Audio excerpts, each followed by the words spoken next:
what we're trying to get them to do is start building up them keeping their nose on that Kong.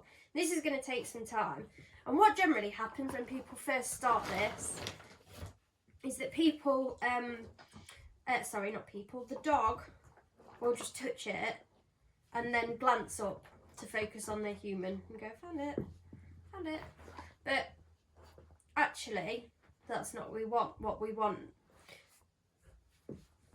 Okay, so a little bit of sort of frustration in building this up as well, lots of nudging, as if the dogs should be sort of saying, it's here, look, it's here. And then we reward. Gradually what's going to happen is that we're going to start to build up the duration of that nose being on the Kong when they find it. And I can tell the frustration builds, and it doesn't matter, by the way, whether your dog's lying down, standing up. I can tell the frustration's building. I don't know if you can hear when he's getting frustrated with it, his tail starts banging.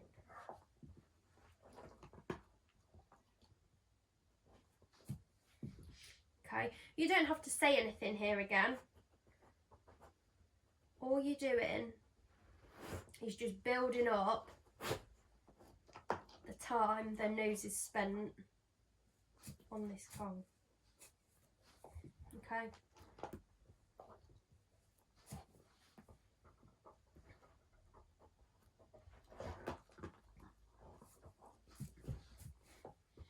Got 3 more left.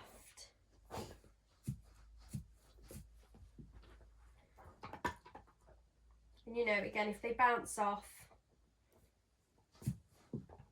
that's fine, because it means that they'll go and collect them and then they'll come back to the target odour. Good boy. That's it for now. So the only thing that I will sort of say is only reward your dog and throw that treat onto the Kong when their nose is on it.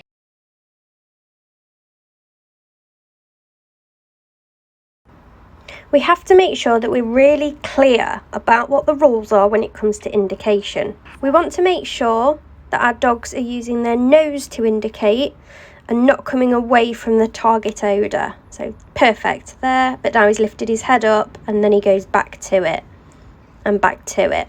So I'm not actually rewarding until his nose is on that Kong. If he lifts his head, like in a minute, but then he corrects himself and goes back to it. The 100 peck is a way to help our dogs build up indication. When our dog boops the target odour and then focuses back on us, we don't want to reward that because it will teach them that just smelling it means they get food. We want them to show us that they found it. So by implementing the 100 peck, it helps our dogs recognise that they only get rewarded when their nose is on the Kong and not focusing on us. Watch Jake demonstrate. I only reward when he goes back to the Kong on the 2nd, 3rd or 4th attempt. Yes!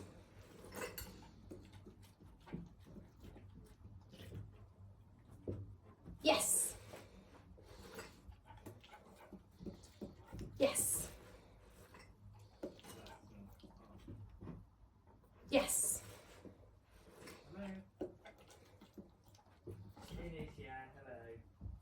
Yes!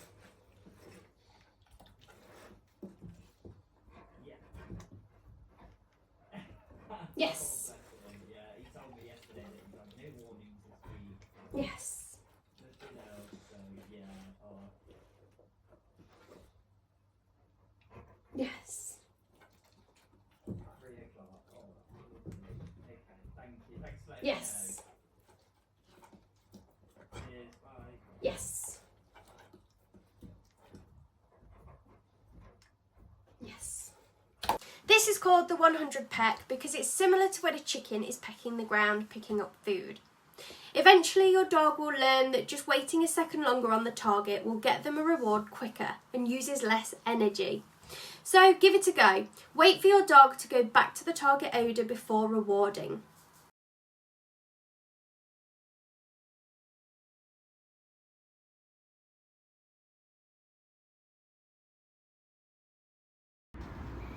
Now we want to work on distance.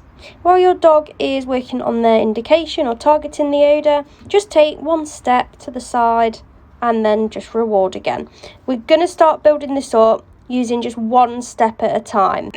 If they stay on the odour, work it up and see if you can take multiple steps away from them and then throw the treats from a distance.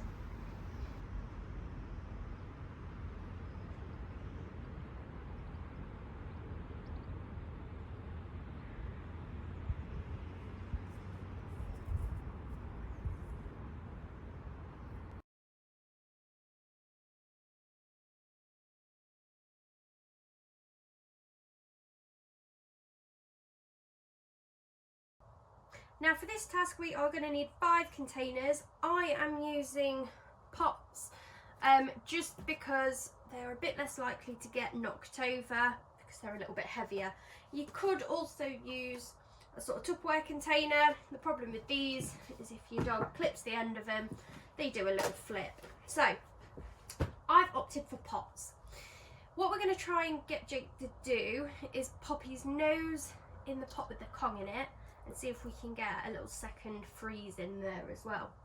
So to make this a little bit easier to begin with, I am just going to take one of the pots.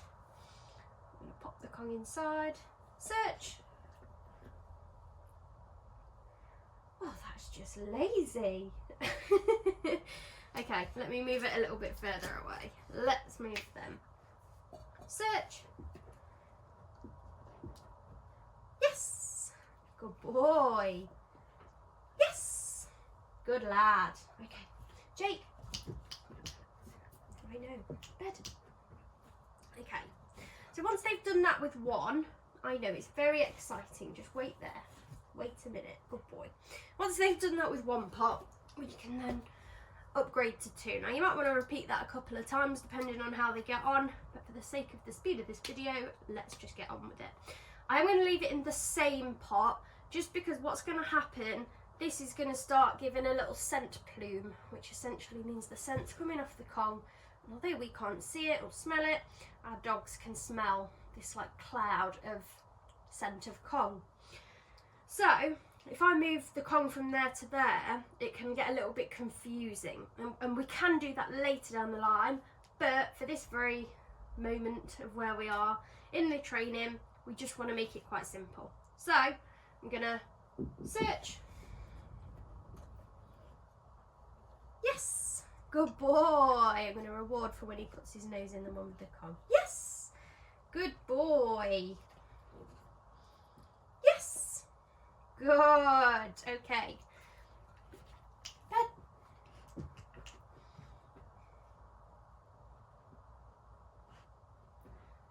There's lots of sniffing that goes around when we have treats out, isn't there, big boy? Okay, so rather than moving it out of that one and into that one, what we can do is a quick switcheroo just to make it a little bit different. Jake, search.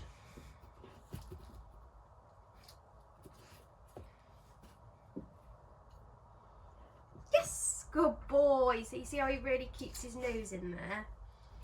Yes, good lad. Well done, Jakey Boo. Come on then, back in your bed. Good boy.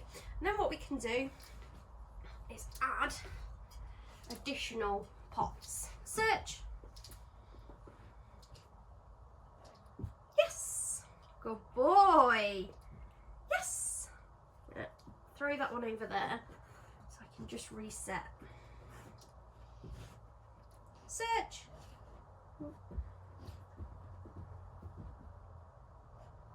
Yes, because he hasn't got the other one yet. Yes. Right, you go and get them. And then we'll swap them around again. Search.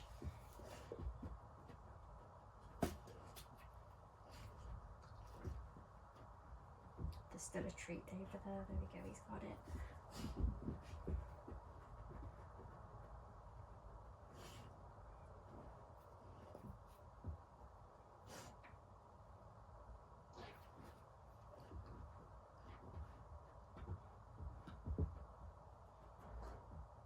This is the problem when you have a sniffy dog. Yes! Yes!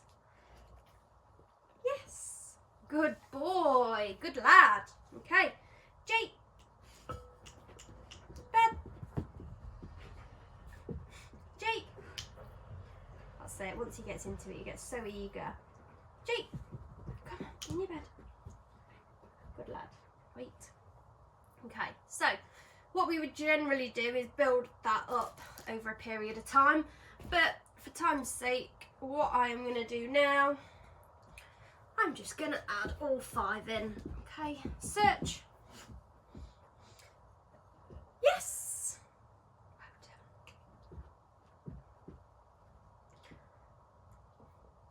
That might be an easier idea to get him back in his bed. And again, swap him over. Search. Yes.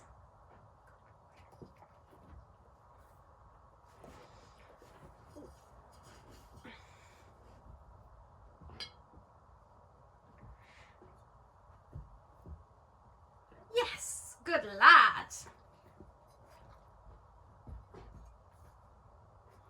Search.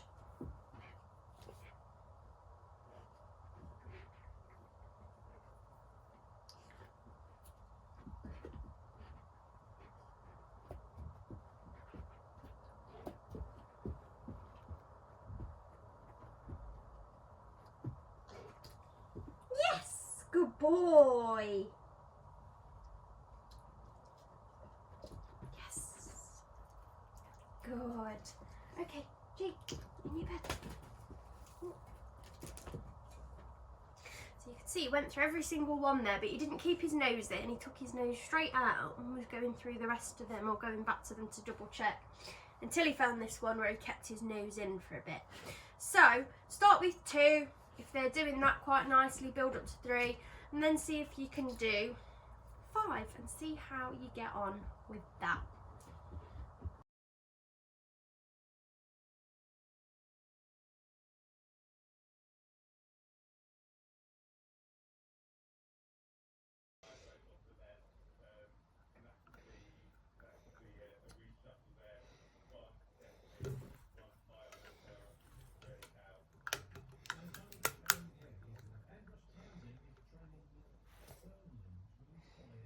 Working at height changes the game completely for our blind dogs. So when you set this up, try to aim to set it up quite low to the ground to start with, just because we want to make it nice and easy. When we work at height, we want to make sure that we tap along the surface we want our dog to search, so they can get an idea of what objects there are and get a feel for what they're searching. Your indication might look quite different and almost feel like it's regressed, but fear not, it hasn't. This is where your 100 peck is going to come in useful. Search.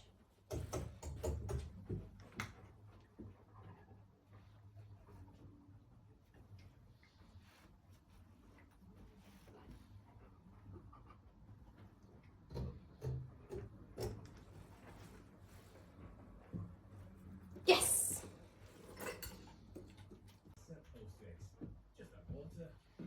So 1 bag bubbles for a lasting, rock-solid foundation that sets in under 3 minutes. Plus, it comes in waterproof bags, so rain doesn't stop playing. Yes. Search Choose and Landscaping to find out more. Sports headlines really got stuck. If you're looking for a professional grade sealant that Yes. technologically advanced performance, use Wastic Grey Sealants. Yes.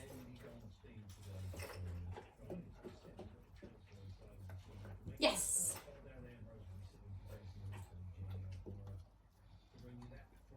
Yes.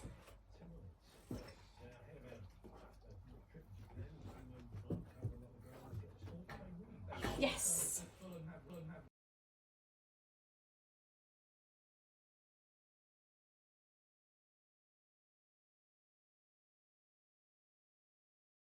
So when it comes to cutting Kong, we can start with some nail scissors. There's a lot to be said for these nail scissors. My dad used to cut his toenails with them, that's why I know they're quite hardy. And we also have some shears as well. For this, I used to use these. I'm going to pop them to the side for now and go ahead with the nail scissors. This is my preferred. Now I have just got this Kong out of the freezer. I want to see if it's going to be any easier to cut. So these are quite hard things to cut into. So what you want to do is literally, oh, it is a little bit easier when it's frozen, so I would recommend doing it while it's frozen. But we essentially just want to cut into it. Now if we can cut all the way down to the end and then do the other side, and bearing in mind this will literally be at room temperature almost again now because they don't really freeze, but there we go. So now I have got a whole slit down the side of my Kong. So what we can do from here, what I would normally do is just do a slit down through the other side as well, just to make cutting the rest of it easier, so you've not got to deal with two separate sides. So like I say, if you put them in the freezer, this is cutting a lot easier than it usually does. So we've got 2 halves already now. Now what we want are a couple of pieces that are about 1 centimetre squared each, and we also want some very thin little pieces. So just to make it easy and just to show you, I am going to chop this top bit off like so. Now I could just use that as a piece to start with maybe, but I can also cut that in half.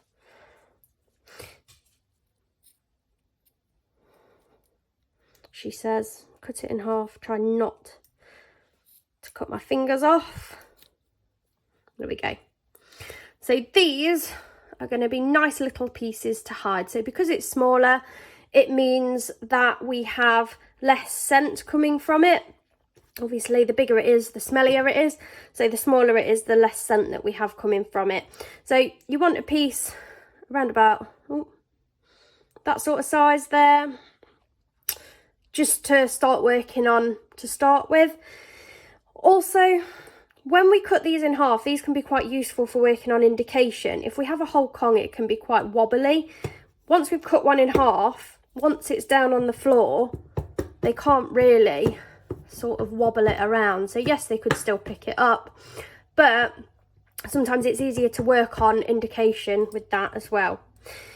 So if I wanted some smaller pieces, so I use little plastic pipettes to put my stuff in, but you don't have to use those.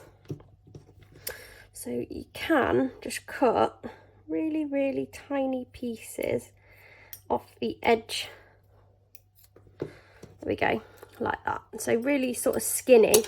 Now this is going to be fab for wedging into something like a doorway or the side of a cupboard, so that we can hide things quite nicely again. So when it comes to cutting your Kong, it's nice to have a few different sizes to work with, and it's always best to go and raid your dad's old toenail drawer and see what goodies you can find in there that are going to be sharp enough to cut them. And remember, freezing makes it easier too.